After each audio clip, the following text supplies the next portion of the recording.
हमने एक बार फिर अपने सफर का आगाज कर दिया। मैं उन दोनों लड़कियों के बारे में सोच रहा था। प्रोफेसर ने उनसे चंद चुपते हुए सवालात करके इस सिलसिले में मजीद कुछ जानना चाहा।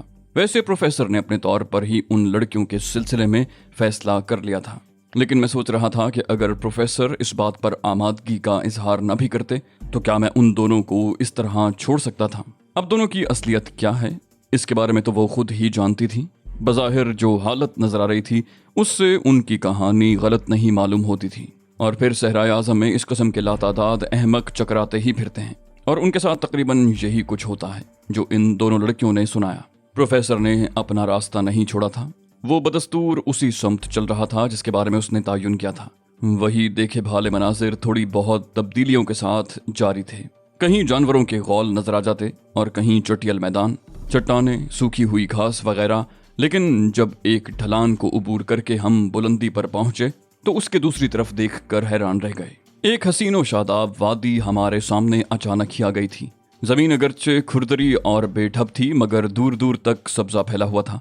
कहीं कहीं कुदरती तालाबों की चमक भी नजर आ रही थी जिनमें यकीनन पानी मौजूद था। चुनाचे हम लोगों ने रफ्तार जरा तेज कर दी। इस खूबसूरत वादी को देखकर दिल मचल उठा। सफर की इब्तिदा के कई घंटे गुजर चुके थे, इसलिए हम वादी में आराम कर सकते थे। एक चश्मे के सामने हम लोगों ने डेरे डाल दिए। चश्मे के बिल्कुल सामने जमीन में एक उभार सा था जो टीले की शक्ल में काफी आगे तक चला गया था और उसके दूसरी तरफ का मंजर नजर नहीं आ रहा था। घोड़ों को घास चरने के लिए छोड़ दिया गया और हम सब चश्मे के पानी से लुत्फानंदोज होने लगे। बट तो फौरन ही कपड़े उतार कर पानी में दाखिल हो गया था और उसने कैनिस को भी दावत दे दी थी, लेकिन कैनिस ने यह दावत कबूल न की थी। मैंने भी चश्मे पर मुंह हाथ धोया। नहाने का उस वक्त मौका नहीं मिला था। फिर मैं टहलता हुआ उस टीले के आखिरी किनारे तक जा पहुंचा। मैं देखना चाहता था कि दूसरी तरफ क्या है, लेकिन दूसरी तरफ मैंने जो कुछ देखा उसे देखकर एक लम्हे के लिए मेरा ऊपर का सांस ऊपर और नीचे का नीचे रह गया। 4 उम्दा किस्म की लैंड रोवर्स खड़ी हुई थी जिनके आसपास बहुत से लोग नजर आ रहे थे। मैं बरक रफ्तारी से वापस पलटा और प्रोफेसर जोनाथन को आवाज दी। जोनाथन जो हस्बे आदत अपने उस नक्शे को हाथ में लिए बैठे थे जो उन्होंने खुद तरतीब दिया था, मेरी आवाज पर चौंक कर मुझे देखने लगे। फिर मेरे इशारे पर उठकर मेरे करीब पहुंचे। मैंने दूसरी तरफ इशारा किया और प्रोफेसर जोनाथन की निगाहें उस तरफ उठ गईं। उनकी कैफियत भी मुझसे मुख्तलिफ नहीं थी। फिर उन्होंने मुतहिजराना अंदाज में कहा, ये कौन लोग हो सकते हैं? मैंने कहा, हमारे दुश्मन भी हो सकते हैं प्रोफेसर। वो बोला, और वो लोग भी हो सकते हैं जिनके बारे में लड़कियों ने कहा था, यानी मिथाइस और उसके साथी। मैंने कहा, मगर लड़कियों ने कहा था कि लैंड रोवर छोड़ दी गई थी। प्रोफेसर ने कहा, क्यों ना उनसे भी शनाख्त करवा ली जाए। उसके अंदाज में एक अजीब सी बात थी जिसे मैं उस वक्त समझ न सका, लेकिन बाद में ये बात मेरी समझ में आ गई। कैनिस और लिजी को बुला लिया गया और उनसे लैंड रोवर्स के बारे में पूछा गया, लेकिन उन्होंने उनसे लाइल्मी का इजहार किया। वो बोला, तो फिर ये कौन लोग हो सकते हैं? लिजी कहने लगी, अगर आप लोग मुनासिब समझें तो उनसे राब्ता कायम करें। मुमकिन है उनका रुख किसी आबादी की जानिब हो। मैं और प्रोफेसर सोच में डूब गए। फिर हमने मैकनो और बर्ड से मशवरा किया और मैकनो ने फौरन तजवीज़ पेश कर दी कि क्यों ना बर्ड के साथ वो उन लोगों से जाकर मिले। मैकनो ने कहा, आप और प्रोफेसर यहाँ मुस्तैद रहें। अगर उन लोगों ने हमारे साथ ताउन नहीं किया और कोई खतरनाक सूरत हाल दरपेश हुई तो फिर आप हमारी मदद कर सकते हैं। हम लोगों ने आपस में मशवरा करने के बाद ये बात तय कर ली। चुनाचे बर्ड और मैकनो घोड़े पर सवार होकर वहां से रवाना हो गए। इस दौरान मैं, प्रोफेसर, लिजी और कैनिस उस टीले पर पहुंच गए थे। मैंने और प्रोफेसर ने राइफलें संभाल ली। बर्ड और मैकनो तकरीबन 25-30 फुट आगे गए थे कि दफतन दूसरी तरफ से एक फायर हुआ और गोली बर्ड के घोड़े के कान को छूती हुई निकल गई। घोड़ा अल्फ हो गया था। मैकनो जोर जोर से हाथ हिलाने लगा, लेकिन बिलाखिर उसे भी बरक रफ्तारी से घोड़े की पुश्त से कूदना पड़ा। दूसरी तरफ से मुसलसल गोलियां चलना शुरू हो गईं। अब इसके अलावा कोई चारा-ए-कार नहीं था कि वो दोनों वापस टीले की आड़ में आ जाएं। चुनाचे वो झुके झुके घोड़ों की लगामें पकड़े हुए अंधाधुंध दौड़ने लगे। बड़ी खतरनाक सूरत हाल हो गई थी, लेकिन किस्मत यावर थी कि उन्हें वापसी में किसी खतरे से दो चार न होना पड़ा। वापस आते ही उन्होंने घोड़ों को जल्दी से टीले की आड़ में कर दिया और उसके बाद राइफलें संभाल कर हमारे नजदीक पहुंच गए। दूसरी तरफ से अब अंधाधुंध गोलियां बरसना शुरू हो गई थीं और हम टीले की आड़ में औंधे लेट गए थे। अगर ऐसा न होता तो हमारे जिस्म छलनी हो जाते, लेकिन हमारे दुश्मन अजीब व गरीब थे। अगर वो हमारी ताक ही में थे तो कम से कम हमें उसका मौका तो दिया जाता कि हम उनसे अपने बारे में कोई गुफ्तगू करते। अगर हम उन तक पहुंच जाते तो यकीनन वो आसानी से हम पर काबू पा सकते थे। लेकिन उन्होंने हमें देखते ही गोलियां बरसाना शुरू कर दी। फायरिंग के अंदाज से मालूम होता था कि उनके पास काफी एमुनिशन मौजूद है। अब उन्होंने बाकायदा मोर्चाबंदी कर ली। गोलियां हमारे सरों पर से इस तरह सनसनाती हुई गुजर रही थीं कि गर्दन उठाने तक का मौका भी नहीं मिल रहा था। चंद लम्हे सोचने के बाद मैंने सब लोगों को नीचे उतरने का इशारा किया। हम सब उल्टे पैरों पीछे खिसकने लगे और टीले से नीचे उतर आए। उन बदहवास दुश्मनों के बारे में कोई अंदाजा नहीं था कि कौन हो सकते हैं। लड़कियां बता चुकी थीं कि उन लोगों का ताल्लुक उनके साबिक साथियों से यानी मिथाइस वगैरह से नहीं है। दूसरी सूरत में वो फिर हमारे दुश्मनों में से हो सकते थे जिन्हें हिदायत दी गई होगी कि हमें हलाक कर दिया जाए। मगर अपनी उस कोशिश में भी उन्होंने बेवकूफ़ी और जल्दबाजी का मुजाहरा किया था। फिर भी वो तादाद में हमसे ज्यादा थे और अगर हमें घेरने की कोशिश करते तो अपने मकसद में कामयाब हो सकते थे। चुनाचे से कबल ही कुछ कर लेना मुनासिब था। मैंने प्रोफेसर जॉनथन से मशवरा किया और ये फैसला किया कि उन लोगों से भरपूर जंग की जाए। अगर हम उनकी गाड़ियां तबाह कर दें प्रोफेसर, तो इन पर खौफतारी हो सकता है और इसके लिए मेरी ख्वाहिश है कि हम अपने वो खुसूसी हथियार इस्तेमाल करें, वरना जिस अंदाज में ये लोग हमलावर हुए हैं इससे इसका इजहार होता है कि ये हमें इसी जगह ख़त्म कर देना चाहते हैं। प्रोफेसर ने कहा, बिल्कुल ठीक मिस्टर अली, जैसा आप फरमाएंगे वही होगा। प्रोफेसर ने बरक रफ्तारी से वो राइफलें जोड़ना शुरू कर दी जो इस मौके पर उनकी गाड़ियों को तबाह करने में कारामद साबित हो सकती थी और जिनमें विक्स की शीशी जैसे कारतूस चलते थे। एक राइफल जोड़ने के बाद मैंने बड को इशारे से अपने करीब बुलाया और उसे इस सिलसिले में हिदायत दी। बड हमेशा का मुस्तैद आदमी था। उसने राइफल मेरे हाथ से ली, गर्दन खम की और फिर बरक रफ्तारी से चलता हुआ टीले के किनारे पर पहुंच गया। यहाँ से उसे उस दूसरी पोजीशन पर पहुंचना था जहाँ से उन लोगों को निशाना बना सकता था। इस दौरान हम लोगों ने अपनी पोजीशन दोबारा संभाल ली थी और हमारी तरफ से भी फायरिंग का आगाज हो गया था, लेकिन हम अंधाधुंध फायरिंग करने की बजाय मोहतात अंदाज में गोलियां चला रहे थे। हमारा मकसद सिर्फ इस कदर था कि उधर से फायरिंग करने वालों की तवज्जो ज्यादा से ज्यादा हमारी जानिब रहे और बड को मुनासिब पोजीशन हासिल करने का मौका मिल जाए। थोड़ी देर की कोशिश के बाद हम बिलाखिर उसमें कामयाब हो गए कि उनकी सारी तवज्जो सिर्फ उस हिस्से की तरफ हो गई जिधर से हम फायरिंग कर रहे थे। बड ऐसे ही किसी लम्हे का मुंतजिर था। वो किसी छलावे की मानिंद अपनी जगह से उठा और बरक रफ्तारी से उस चट्टान तक पहुंच गया जिसके बारे में उसे मैंने हिदायत दी थी। अब हमारी कामयाबी का तमाम दारोमदार बड पर था और मुझे बड की सलाहियतों पर कोई शुबा नहीं था। मैंने हाथ के इशारे से फायरिंग बंद करने की हिदायत की और हम लोग अपनी जगह से कुछ पीछे हटाए। अचानक बड की तेज आवाज मेरे कानों से टकराई। चीफ, उनकी तादाद 25 और 30 के दरमियान है। 4 लैंड रोवर्स हैं उनके पास और अब वो लैंड रोवर्स स्टार्ट करके सुस्त रफ्तारी से आगे बढ़ रहे हैं। उनका अगला मोर्चा लैंड रोवर से तकरीबन 50 कदम आगे है जहां से वो तुम पर गोलियां बरसा रहे हैं। प्रोफेसर जॉनथन चंद कदम पीछे हटकर टीले से नीचे उतर आए, फिर इधर उधर देखते हुए बोले, एक वो चट्टान है जिसके अकब में पहुंचकर उन लोगों की दूसरी समत कवर की जा सकती है। मेरा ख्याल है ये कोशिश मैं करता हूँ। मैकनो ने कहा, नहीं मिस्टर जॉनथन, ये जिम्मेदारी आप मेरे सुपुर्द कर दें। और फिर वो अपनी राइफल संभाल कर जमीन पर छिपकली की तरह चलता हुआ उस चट्टान की जानिब जाने लगा। उसे नहीं देखा जा सकता था। अब सूरत हाल ये थी कि मैकनो दाएं जानिब की एक चट्टान पर था, बड बाईं सम था और हम दोनों दरमियान में टीले के पीछे। मैंने चंद लम्हात कुछ सोचा। गोलियां अब भी बारिश की तरह बरस रही थीं। गालिबन वो लोग हमें इसका मौका नहीं देना चाहते थे कि हम भी कोई मौसर कार्रवाई उनके खिलाफ कर सकें। गोलियों की इस बारिश में वो आसानी से आगे बढ़कर हमें घेरे में ले सकते थे। बड ने इस सिलसिले में खुद ही फैसला कर लिया।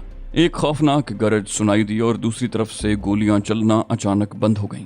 बड का जोरदार कहकहा उभरा, लेकिन दूसरी गरज की आवाज में वो कहकहा दब गया। ये मैकनो का फायर था जो उसने उन पर किया था। सूरत हाल का हमें कोई अंदाजा नहीं हो सका था कि उन दोनों के इन फायरों के नतीजे में क्या हुआ, लेकिन गोलियां चलना यकलख्त बंद हो गई थीं और उसके साथ ही इंसानी आवाजों का शोर उभर रहा था। फिर दफतन यके बाद दीगरे 2 और धमाके सुनाई दिए। मैंने इस मौके से फायदा उठाकर टीले की दूसरी जानिब झांक कर देखा तो एक अजीब तमाशा नजर आया। 2 लैंड रोवर्स तबाह हो गई थीं और बकिया 2 के हुड में आग लग गई थी। वो लोग सारी मोर्चाबंदी भूल गए थे और बकिया 2 गाड़ियों को बचाने की कोशिश कर रहे थे, लेकिन अब बड और मैकनो ने इंतजार न किया और उन पर मुसलसल फायरिंग करने लगे, जिसके नतीजे में बकिया दोनों लैंड रोवर्स भी तबाह हो गईं और उन लोगों ने राह फरार इख्तियार की। जंगल के हौलनाक सन्नाटे में गोलियों की आवाजें अब तक बाज़गश्त पैदा कर रही थीं और धुएं के मरगूले फजा में बुलंद हो रहे थे। 4 लैंड रोवर्स तबाह हो गई थीं और ये हमारी शानदार कामयाबी थी। लिजी और कैनस कानों पर हाथ रखे घुटनों में मुंह दिए टीले के नीचे औंधी पड़ी हुई थी और उनके बदन खौफ से कांप रहे थे। प्रोफेसर जॉनथन ने भी ये मंजर देखा और उसके बाद बड और मैकनो को वापस आने के लिए कहा। अब मैदान बिल्कुल साफ था। उन लोगों में से अगर कुछ अफराद जिंदा बचे थे तो वो फरार हो गए थे। हमें हैरत अंगेज तौर पर उनके खिलाफ कामयाबी नसीब हुई थी। सब लोग एक जगह जमा हुए तो खुशी के नारे लगाने लगे। कैनिस और लिजी भी उठ खड़ी हुई थी। उनके चेहरे हल्दी की तरह जर्द नजर आ रहे थे। जॉनथन ने उनकी तरफ देखा और आहिस्ता से कहा, तुम्हें फिक्र करने की जरूरत नहीं है लड़कियों। अब वो जो कोई भी थे हमने उन्हें शिकस्त दे दी है। ताहम मेरा ख्याल है मिस्टर अली कि अब हमें सामने का रुख नहीं करना चाहिए बल्कि हमें समत तब्दील करना होगी। इन लड़कियों को बाहिफाजत इनकी मंजिल तक पहुंचाना भी हमारा फर्ज है और अपनी जिंदगी बचाना भी जरूरी है। मैंने जॉनथन से इत्तेफाक करते हुए कहा, आप ठीक कहते हैं। और उसके बाद हमने अपने घोड़े संभाल लिए। जिस रास्ते को हमने इख्तियार किया था वो हमारी मौजूदा पोजीशन से बाईं समत चला जाता था और ये एक बिल्कुल ही मुखालिफ समत थी, उस समत से जिसकी निशानदही आवाज की लहरों ने की थी। लेकिन मैं जानता था कि प्रोफेसर ने अपनी जहानत से काम लेकर उसी नक्शे के मुताबिक अमल किया होगा। लेकिन राह ऐसी इख्तियार की है कि उन लोगों को धोखा हो। बकिया दिन इसी इंतजार में गुजर गया कि अब दुश्मन किस तरफ से हमलावर होते हैं। रात एक पहाड़ी इलाके में हुई थी। प्रोफेसर जॉनथन ने खामोशी से अपनी वो हैरत अंगेज मशीन निकाल ली थी और उस पर आवाज की लहरों को सुनने की कोशिशें कर रहा था। मैं, बर्ड और मैकनो खैमा लगा रहे थे। लड़कियों ने हैरत से हमारी उन तैयारियों को देखा। वैसे इस दौरान उन्होंने बोलने की कोशिश नहीं की थी। रात को सर्दी अच्छी खासी थी। दोनों लड़कियों को एक ही खैमे में ठूंस दिया गया। बकिया 3 खैमे हमने आबाद कर लिए थे। मैंने प्रोफेसर जॉनथन के नजदीक बैठते हुए कहा, क्यों प्रोफेसर, क्या इस बदली हुई समत से हम अपनी मंजिल नहीं खो बैठे? उसने कहा, नहीं, हरगिज नहीं। मैंने एक तजुर्बा किया है, देखो क्या होता है। मैंने तजस्सुस के तहत सवाल किया, कोई खास बात? वो बोला, हाँ, मैं तुम्हें एक बात बता दूं अली कि इन लड़कियों का हमसे मिलना बिला वजह नहीं था। इनके लिबास में ट्रांसमीटर मौजूद है और उसी ट्रांसमीटर पर उन्हें हिदायत दी गई थी कि वो हम लोगों से आ मिलें। प्रोफेसर के इस इंकिशाफ ने मुझे चौंका दिया। लड़कियों के बारे में मैं भी जरा तजब्जुब का शिकार था, लेकिन प्रोफेसर ने जो बात बताई थी वो मेरे वहमो गुमान में भी नहीं थी। मैंने कहा, तो फिर क्यों ना इनसे निजात पाली जाए प्रोफेसर? वो बोला, नहीं अली, जज्बाती बनकर नहीं सोचो। अगर हम इनकी जबान खुलवाने में कामयाब हो गए तो इससे अच्छी क्या बात हो सकती है। मैंने कहा, क्या इनके पास हथियार भी हैं? वो बोला, इसका अंदाजा तो नहीं लगाया जा सकता, लेकिन इसका इलाज यही है कि तुम इनका वो सामान जो हम गार से उठा कर लाए हैं इस तरह कब्जे में कर लो कि अगर वो उस तक पहुंचना चाहें तो न पहुंच सकें।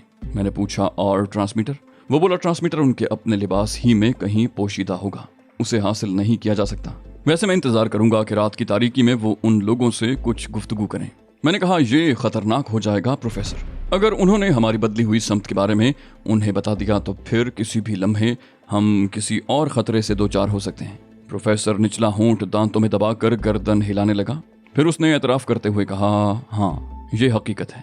तो फिर क्यों ना उनसे ट्रांसमीटर तलब कर ही लिया जाए। मैंने एक अचानक ख्याल के तहत कहा, अभी कोई आखिरी फैसला ना करें प्रोफेसर। मेरा ख्याल है उन लोगों को एक बार और ट्रांसमीटर के इस्तेमाल का मौका दिया जाए और जब वो गुफ्तगू कर रही हों तब ही हम उन्हें पकड़ लें। इस तरह बात बन जाएगी। प्रोफेसर ने कोई जवाब न दिया। जिस इलाके में हमने क़याम किया था वो चारों तरफ पथरीली जमीन थी, ऊंचे ऊंचे टीले थे। अलबत्ता हमने ये बात खास तौर से महसूस की थी कि यहाँ रुईदगी नहीं है। कोई झाड़ी तक आसपास नजर नहीं आ रही थी। पता नहीं इसकी क्या वजह थी, लेकिन सहराए आजम में कोई भी मंजर हैरान कुन ही होता था। ये तो सरजमीन हैरत ही थी।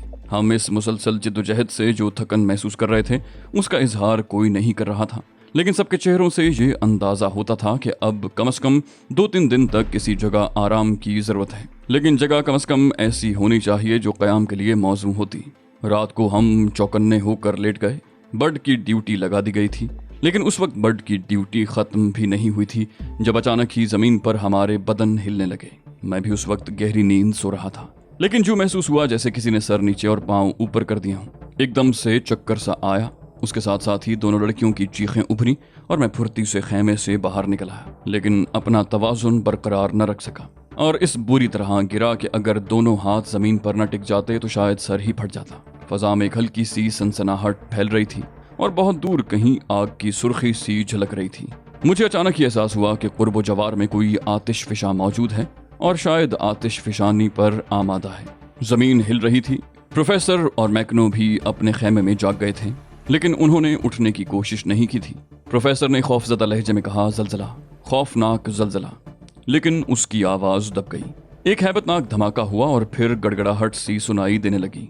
यकीनन ये बड़े बड़े पत्थरों और चट्टानों के लुढ़कने की आवाज थी। और फिर उसी जगह आतिशबाजी छूटने लगी जहां मैंने आग की सुर्खी देखी थी। प्रोफेसर बोला, हमें यहाँ से आगे बढ़ना चाहिए, हमें यहाँ से। उसने इतना ही कहा था कि दफतन घोड़े खौफजदा अंदाज में चीखने लगे और सबके सब अफरा तफरी का शिकार हो गए। जलजले का झटका रुक गया था। हम लोगों ने खड़े होकर जल्दी जल्दी सामान समेटा, घोड़ों की बागें थामी और वहां से आगे बढ़ने लगे। लड़कियों का खौफ और दहशत से बुरा हाल था। उन्हें बड और प्रोफेसर जोनाथन ने संभाला हुआ था। मैकनो 2 घोड़ों की लगामें थामे हुए था। बाकी 2 घोड़ों की लगामें मैंने पकड़ी हुई थी। हम लोग तेज तेज कदम बढ़ा रहे थे। हमें खौफ था कि हम उन टीलों के दरमियान पत्थरों का शिकार न हो जाएं। दफतन फिर एक खौफनाक धमाका हुआ और फजा में गहरी धुंध फैलने लगी। गालिबन आतिशफशां ने मजीद लावा बाहर उगला था। हम बर्क रफ्तारी से एक समत मुतय्यन करके आगे बढ़ रहे थे। मकसद यही था कि आतिशफशां पहाड़ के इलाके से दूर निकल जाएं, ताकि उसके हशर सामानियों से बच सके। लड़कियों ने अब रोना शुरू कर दिया था। बड कैनिस को तसल्लियां दे रहा था। प्रोफेसर जोनाथन भी खौफजदा लहजे में लिजी वॉल्टर जॉन से कह रहा था कि वो हवास काबू में रखे। हम लोग काफी देर तक सफर करते रहे। घोड़ों को संभाले रखना बड़ा मुश्किल हो रहा था, क्योंकि हर धमाके पर वो बिदक जाते। लेकिन मैंने महसूस किया कि अब जलजला नहीं आ रहा था, बल्कि आतिशफशानी के सबब जो धमाके हो रहे थे वही इर्तियाश का बाइस थे। बार बार रोशनी हो जाती थी। इस खौफनाक आतिशफशानी ने दर हकीकत मुझे भी सहमा दिया था। बाहर तौर हम वहां से काफी दूर निकल आए। उसके बाद हमें रुईदगी नजर आने लगी, छोटे छोटे घास के झुंड और उसके बाद दरख्तों का सिलसिला। काफी फासला तय हो गया था। हालांकि हम घोड़ों की पुश्त पर नहीं थे। घोड़ों को तो उस वक्त काबू में रखना ही मुश्किल हो रहा था, लेकिन यहाँ पहुंचकर हमें खासा सुकून महसूस हुआ। समझ में नहीं आ रहा था कि हम कौन सी समत निकल आए हैं। सभी बुरी तरह बदहवास थे। फिर जब आगे बढ़ना मुमकिन न रहा तो प्रोफेसर ने एक जगह कयाम करने का फैसला किया और अपना सामान वगैरह वहीं डाल दिया। प्रोफेसर ने कहा, इससे ज्यादा पैदल चलना मुमकिन नहीं है और हम नहीं कह सकते कि रात की तारीकी में हम कहां से कहां पहुंच जाएंगे, इसलिए यहीं रुककर हालात का जायजा लिया जाए। दूर, बहुत दूर अब भी धमाके सुनाई दे रहे थे और रात की तारीकी में उस तरफ रोशनी भी दिखाई दे जाती थी। दफतन कुछ फासलों पर रीछों के चिल्लाने की आवाजें सुनाई देने लगीं। हवास बाख्ता दरिंदे और परिंदे भी आतिशफशानी से खौफजदा होकर भाग रहे थे। प्रोफेसर जोनाथन गहरी गहरी सांसें लेकर इधर उधर देखने लगा। फिर एक समत इशारा करके बोला, मेरा ख्याल है हमें उन दरख्तों की आड़ में हो जाना चाहिए, क्योंकि ये जानवरों की गुजरगाह है। अगर खूंखार दरिंदे इस तरफ आ निकले तो हमें नुकसान पहुंचा सकते हैं। मैंने प्रोफेसर की बात से इत्तेफाक किया और अपना सामान उठाकर हम सब उस तरफ चल पड़े। रात के मलगजे अंधेरे में दरख्तों के सिर्फ हजूले ही देखे जा सकते थे। चौड़े किस्म के झाड़ झनकार नुमा दरख्त थे। हमने उनसे थोड़े फासले पर अपना सामान डाल दिया और वहीं बैठ गए। हमारे घोड़े हमसे कुछ फासले पर मौजूद थे। उन्हें आपस में रस्सियां बांधकर एक बड़े से पत्थर से बांध दिया गया, लेकिन वो बेचारे खौफजदा थे और हमारी कोशिशों के बावजूद काबू में नहीं आ रहे थे। मैं अपनी जगह से उठकर उनके नजदीक आ गया और उनकी अयाल पर हाथ फेर कर उन्हें तसल्लियां देने लगा। बाकी लोग सहमे बैठे हुए थे। इस कुदरती आफत ने सभी को खौफजदा कर दिया था। घोड़ों को थोड़ी देर पुचकारने के बाद वापस आ गया। हमारी पुश्त पर दरख्त हमसे तकरीबन 10-12 गज के फासले पर थे। मैं सामान के नजदीक ही बैठा हुआ था कि दफतन मैंने अपने पैरों के पास कोई चीज रेंगती हुई महसूस की। एक लम्हे के लिए मेरे जहन में सांप का तस्वुर उभरा। मैंने दहशतजदा होकर पांव समेट लिए। यकीनन वो सांप ही था। एक लंबी सी लजलजी सी शय सामान के गिर्द अहाता कर रही थी। मैं उछलकर सामान पर से हट गया, लेकिन ये देखकर मेरी हैरत की इंतहा न रही कि वो लजलजी शय सांप नहीं बल्कि दरख्तों की भूरी मटियाली शाख है, जो दरख्तों से मुंसलिक है लेकिन आहिस्ता आहिस्ता आगे बढ़ रही है। देखते ही देखते दरख्त की उस शाख ने मेरे नीचे रखे हुए सामान को अपनी गिरफ्त में ले लिया और पीछे हटने लगी। उसी वक्त मेरे हलक से एक दिलखराश चीख निकल गई। ये हैरत अंगेज चीज मेरी समझ में नहीं आई थी। मेरी चीख पर दूसरे लोगों ने मेरी तरफ देखा। मैं फुर्ती से पीछे हट गया था और उसके बाद मेरी निगाहें अतराफ में भटकने लगीं। तब मुझे एहसास हुआ कि दरख्त की एक ही शाख आगे नहीं बढ़ी, बल्कि 4-5 शाखें आहिस्ता आहिस्ता आगे बढ़ रही थीं और उनका अंदाज सांपों की तरह रेंगने वाला था। इस हैरत अंगेज मंजर को सभी ने देख लिया। कैनिस के हलक से एक दिलखराश चीख निकली और वो अपनी जगह से उछल कर पीछे जा पड़ी, लेकिन वो एक दरख्त की शाख पर गिरी थी दूसरे लम्हे मैंने दरख्त की शाख को उसकी कमर के गिर्द लिपटते देखा। हमारे रोंगटे खड़े हो गए थे और हम खौफजदा निगाहों से दरख्तों को देख रहे थे। दफतन मैकनो ने सामान आगे को घसीटना शुरू कर दिया। शायद वो इस सूरत हाल को समझ गया था, जबकि हम बाकी तमाम लोग उससे नावाकिफ थे। बड आंखें फाड़े उन लजलजी शाखों को हरकत करते देख रहा था और यही कैफियत प्रोफेसर जोनाथन की थी। कैनिस की दोबारा चीख उभरी तो हमने चौंक कर उसे देखा। अब उसकी दहशतज़दा आवाज़ें मुसलसल सुनाई दे रही थी और दरख्तों की 2-3 शाखें उसके जिस्म से लिपट गई थी। यकीनी तौर पर ये खून आशाम दरख्त थे जिनके बारे में हमने पढ़ा जरूर था, मगर देखने का इत्तेफाक कभी न हुआ था। उनकी शाखें हर जानदार को अपनी गिरफ्त में ले लेती और उसके बाद उसका खून चूस कर उसे फेंक देती। कैनिस उनकी गिरफ्त में फंस गई थी। हरचंद के मुझे मालूम हो चुका था कि उसका ताल्लुक उन खतरनाक लोगों से है जिन्हें स्टीफन ब्राकोडा का साथी कहा जा सकता था, लेकिन उसके बावजूद इंसानी हमदर्दी मुझ पर गालिब आ गई। मैंने फुर्ती से अपना पिस्तौल निकाल कर दरख्त की शाखों पर फायर करना शुरू कर दी, लेकिन मेरा निशाना कारगर साबित नहीं हो रहा था। उसी वक्त मैंने बड को देखा, जिसने एक लंबा चाकू निकाला और दीवानावार शाख की तरफ लपका। अकब से कुछ शाखें उसकी तरफ बढ़ीं और एक शाख ने उसकी टांग को अपनी गिरफ्त में ले लिया, लेकिन इस दौरान बड उस दूसरी शाख को पकड़ चुका था जो कैनिस के गिर्द अपना दायरा तंग कर रही थी। बड ने लंबे चाकू की मदद से शाख पर वार करना शुरू कर दिए, लेकिन शाखें बहुत सी थीं। एक के बाद दूसरी शाख कैनिस को अपनी गिरफ्त में ले रही थी। दूसरी तरफ वो शाख भी अपना काम कर रही थी जिसने बड की टांग को अपनी गिरफ्त में ले लिया था और अब अजीब सूरत हाल हो गई थी। एक शाख में कैनिस लटकी हुई थी और बड उसे घसीट रहा था। उसके हाथ में कैनिस की टांग आ गई और दूसरी शाख बड को अपनी जानिब घसीट रही थी।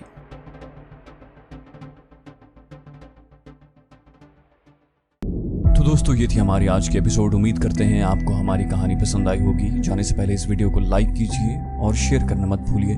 कमेंट करके हमें बताइए कि आपको हमारी वीडियो कैसी लगी, और अगर अभी तक आपने इस चैनल को सब्सक्राइब नहीं किया तो इसे सब्सक्राइब कीजिए और बेल आइकन दबाकर ऑल नोटिफिकेशंस ऑन कर लीजिए